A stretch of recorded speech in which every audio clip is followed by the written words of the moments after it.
बाबूजी ने प्रवचन सुन सुन के प्रतिज्ञा ले ली थी कि अब वो कोई भी पाप नहीं करेगी, सबसे अच्छे से बात करेगी, किसी के साथ बुरा नहीं करेगी।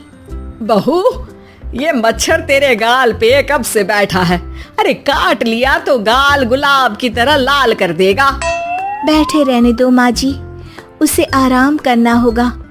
उसने मेरे गाल को अपना घर समझ लिया है, तो मैं उसे बेघर क्यों करूं? अरे ज्ञान की बारिश बाद में करना, अपने गाल का मच्छर हटा ले। मलेरिया हो गया तो तुझे आराम करना पड़ेगा। माँ जी, डेंगू मलेरिया तो सांसारिक बीमारियां हैं, हमें इनसे ऊपर ही तो उठना है ना। अरे बेटा, इनसे आदमी ऊपर ही उठ जाता है। क्या हुआ? काट लिया। अरे मैंने तो कहा ही था, मार देना था उसको। नहीं नहीं माँ जी, उसे भोजन करना था, मैंने उसे पोषण दिया है, मुझसे पुण्य का काम हुआ है। अरे उड़ रहा है टुनटुना के, ताली बजा के मार दे वरना फिर काट खाएगा। नहीं नहीं माँ जी, जीव हत्या करना पाप है। मैंने एक बार व्हाट्सएप पे एक उपदेश पढ़ा था, मच्छर आपको काटे ये उसका जुनून है, उसके बाद आप खुजाओ ये आपका सुकून है, लेकिन कभी मच्छर को मारना मत, क्योंकि उसकी रगों में आपका ही खून है। अरे तू और तेरा व्हाट्सएप का ज्ञान, भगवान बचाए। सुरुचि की ये पुण्य करने की आदत से कई बार सुरुचि का नुकसान होता, लेकिन फिर भी वो पाप से दूर रहती। सुरुचि, मेरे सर में जुएं हो गई है, निकाल दोगी? कोई आपको अपने घर से निकाले, आपको अच्छा लगेगा क्या? अरे लेकिन परेशान करती हैं जुएं, दिन भर सर खुजाता रहता हूँ। देखो, इसी बहाने तुम्हारे सर की चंपी हो जाती है।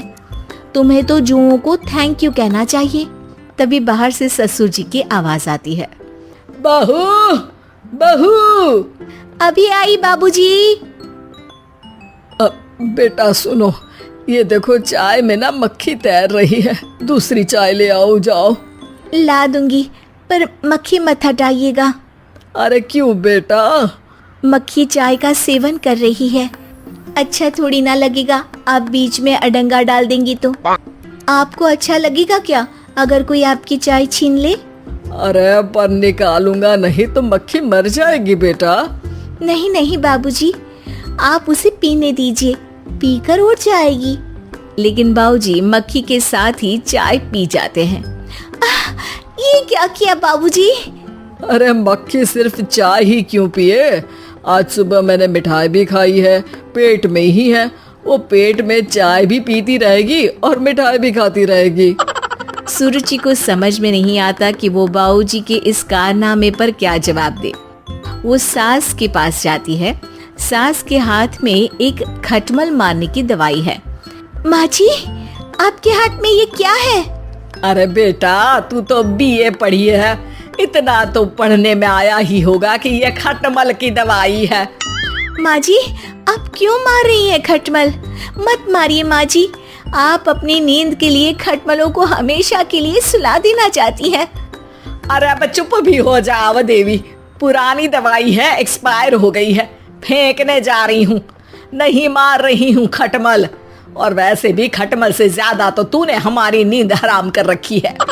माँ जी, पुण्य करना चाहिए, आपको तो ज्यादा करना चाहिए, आपकी तो उम्र भी हो रही है। अरे उम्र से याद आया, बैंक में जाकर जन्म तारीख सही करवानी है, तैयार हो जा, कल स्कूटी चला के ले जाना मुझे।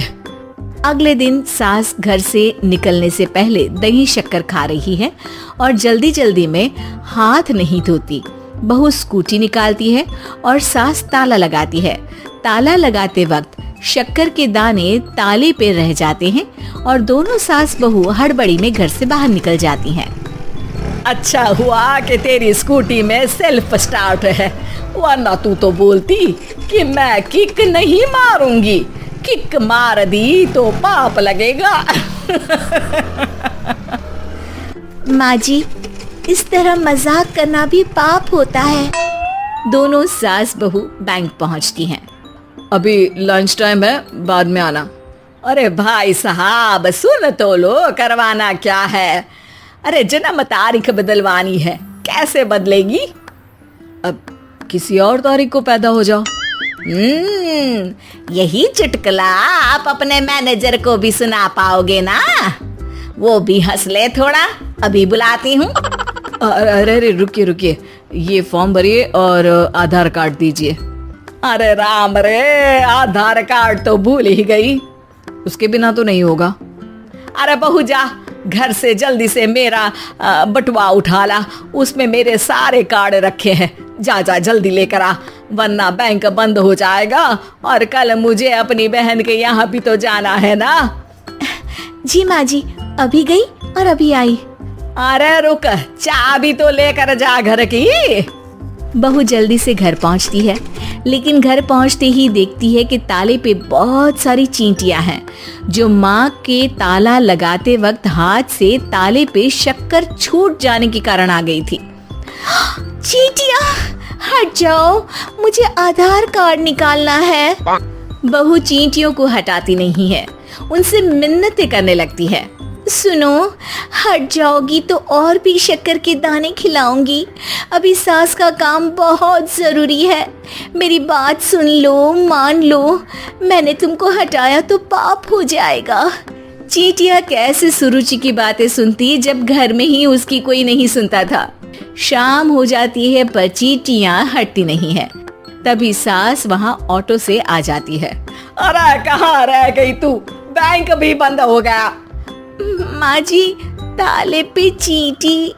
सास पूरा माजरा समझ जाती है और बहू से कहती है, एक बात बता, सोच के देख, अगर मुझे खून की बोतल चढ़ानी पड़ी और उस पर चींटी बैठी हो, तो बोतल से चींटियों को हटा के मुझे बचाएगी या चींटियों को वहीं बैठा रहने देगी? माँ जी, ऐसा होगा ही नहीं।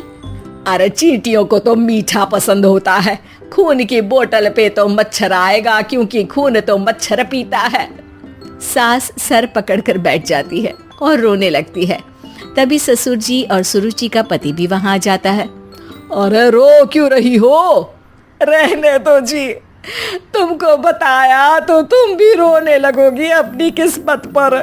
अगले दिन सास अपनी बड़ी बहन के यहाँ चली जाती है।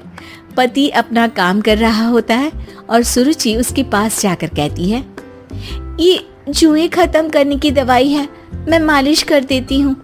अरे लेकिन तुमको पाप नहीं लगेगा? अपनों की खुशी के लिए अगर छोटे मोटे पाप करने पड़े तो वो पाप अच्छे हैं जी।